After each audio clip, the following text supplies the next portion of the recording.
আমি চলে এসেছি। আমি আবার আমার সবজি বাগানে চলে এসেছি। তো আমি যেগুলো শাকটা বুনেছি সেগুলো তোমাদের সঙ্গে একটু শেয়ার করছি। তো দেখো ওই যে পালং শাকগুলো এত সুন্দর হয়েছে, এগুলো তোমাদের সঙ্গে না শেয়ার করে আর পারছিলাম না। এই সময়ও এত সুন্দর যে শাক হয় সেটা আমার বাগানেই আমি দেখতে পেলাম আর কি, একদম সার ছাড়া। আর এই যে দেখো এখানটায় একদম লাল ডাঁটার ক্ষেত হয়ে গেছে। এত সুন্দর লাল ডাঁটা হয়েছে আমার বাগানে। তো এই যে দেখো শুধু লাল ডাঁটা। তো আজকে ভাবছি কটা শাক তুলে নেব, সেই জন্য তোমাদের সঙ্গে শেয়ার করছি। আর এখানটায় দেখো টমেটো একদম ভরে আছে,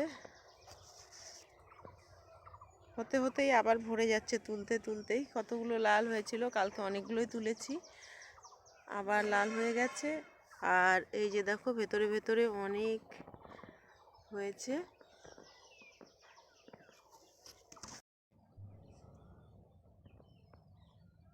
বেগুন গাছ, নতুন গাছ আমার এটা। এই যে বেগুন ধরবে, ফুল ধরে গেছে। এই যে বেগুন গাছ। আর এই যে দেখো মিষ্টি কুমড়োর চারা দিয়েছি, এগুলো হচ্ছে, এগুলো এখন উঠবে। আর শিম কিন্তু আমি এখনও খাচ্ছি। এই যে শিমগুলো, এগুলো সব দেখো একদম, এগুলো একদম ভর্তি হয়ে যাচ্ছে, ওপরে অনেক আছে। এই যে বিনস হচ্ছে এখনও। কলমি শাকগুলো দেখো কি সুন্দর হচ্ছে। আর বথুয়া শাক তো ওইদিকেও হয়েছে।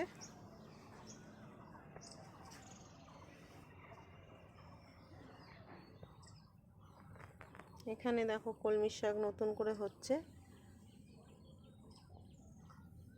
আর আমি এখানটায় দেখো ভেন্ডির দানা দিয়েছিলাম, তো সেগুলো হচ্ছে। এখানে আবার নতুন করে শিম গাছ বুনেছিলাম আর কি, তো সেটা আবার দেখো ফুলও ধরে গেছে এতটুকু গাছে। আর লাল শাকের তো তুলনাই নেই। তো তোমরাও এইভাবে সবজি করে খেতে পারো।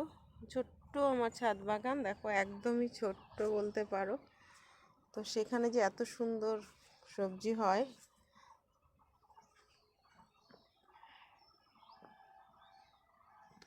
এই যে চাল কুমড়োগুলো এখনও ঝুলে আছে, এগুলো শুক্তো খাওয়ার জন্য রেখে দিয়েছি। বিচি দানাগুলো মানে পরবর্তীতে আবার গাছ হবে। আর এই যে দেখো শিমগুলো ধরে ধরে আছে কত।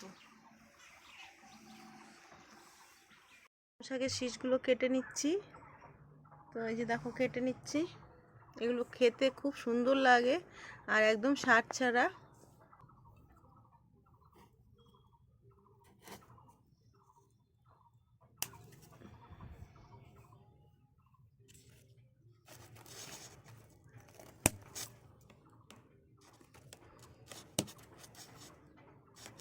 এইভাবে কেটে নিলে আবার এই যে সাইড থেকে আবার এগুলো বেরোবে, তখন আবার খাওয়া যাবে। এগুলো অনেকবার আমি খেয়েছি।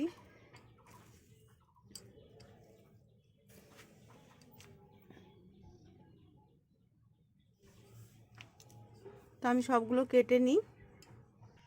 শাক কাটা আমার কমপ্লিট। তো দেখো কতগুলো শাক হয়েছে, একদিনে তরকারি হয়ে যাবে।